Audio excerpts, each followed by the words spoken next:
လောက်သဘောဆက်ပါပါရော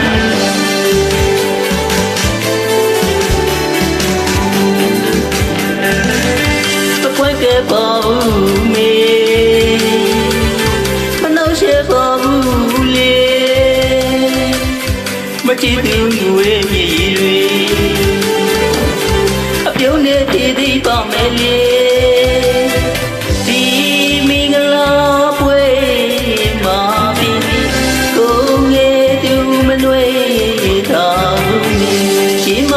တွေ့တာငယ်နဲ့ချစ်ကြောင်းနေဒီချိန်ခါမှသိဖြစ်ဖို့မလိုတော့ဘူးကဲရဲ့ကဲသူများရောတို့ဝါပြန်မမေမေဖြစ်ပြီးရှိလေဒီပါစီတို့ချီမွန်တွေရှိလေဒီပါစီတို့တည်းချီတူအညီရောအမြဲတည်းကြည်လို့ကြောက်ဒီတရားတရားတရားပြုံးပြေပေါ်ပဲကြောက်လို့အရှုံးမှဆူတောင်းပြီးနိုင်လေအချီမင်းတို့ချစ်ချင်းပြင်းကြပါစေ